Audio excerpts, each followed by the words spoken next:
چەند ڕۆژێکی کەمی ماوە بۆ بەستنی سیانزەمین کۆنگرەیەکێتی مامۆستایانی کوردستان.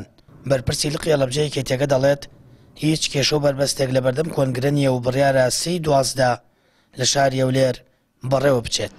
هەموو کۆنگرەکان بۆ سەرجەمچین توێژەکان لە ئاستی بەڵاو لە ئاستی خوارەوەشە گرنگە و کۆنگرەیەکێتی مامۆستایانش کە ئەوە نزیکی بەتەوە زیاد لە 12 ساڵە کۆنگرەی نەکردو بە دڵنیاییەوە بۆ چین توێژی مامۆستایان و ئاهێک هاتنەوە بەری بەکاری مامۆستایان و کاری ڕێکخراوەیە گرنگە. ئێمە پێمان باشە لە وادەی خۆی ئەنجام بدرێ و ئەو کۆڵی پێداگریشی لەسەر بابەتە، بەڵام ئایا واقع و کۆڵی ئەوەی کە لەسەر ئەرزێتی مامۆستایان و شەقای مامۆستایان و هەروها کۆی کاری ڕێکخراوی مامۆستایان ژێ ئەوە چیمان لێ داواکە وەش قسەیەکی کێ و بەڵانی کولی حەدیث لایەندا قسەی دیکەیەتە پێش.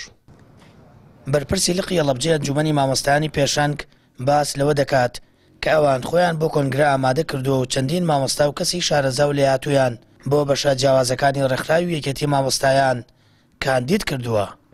مامۆستایەکیش دەڵێت پێویستە یەکێتی مامۆستایان ئێستا و داهاتوو زیاتر کار لەسەر بەدیێنانی ماف و داواکاری مامۆستایان بکات.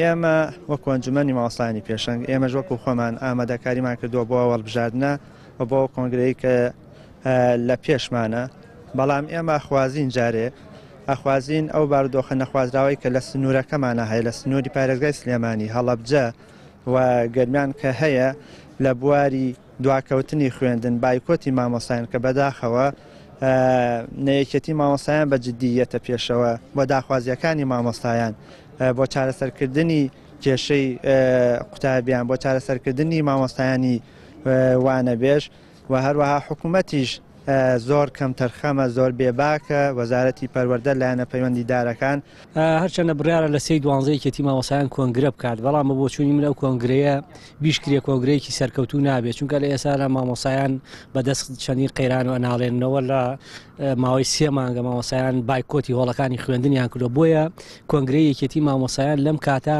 هیچ زەروریاتێک نییە، ئەبێت یەکێتی مامۆستایان بێت بەڕەسمی داکۆکی لە مافەکانی مامۆستایان کار کاتێک مافی مامۆستایانی سن ئەو کاتە توانێت بێ کۆنگرەیەک بۆ مامۆستایان بکات و بێتە نوێنەری ڕاستەقینەی مامۆستایان. زیاتر لە 12 ساڵە یەکێتی مامۆستایانی کوردستان کۆنگرەی نەبەست و بڕیارە بە بەشداری زیاتر لە 200 ئەندامی سنووری لقەکانی سیانزەمین کۆنگرەی ببەستێت. بەپێی زانیاریەکانی پەیامیش لەلایەنی کێتی و پارتیەوە هەوڵێگەی ئاوادەی بەستنی کۆنگرە دوا بخرێت، بەڵام تاکو ئێستا ئەم هەوڵە سەری نەگرتووە. سامان فەتاح، کەناڵی ئاسمانی پەیام، هەڵەبجە.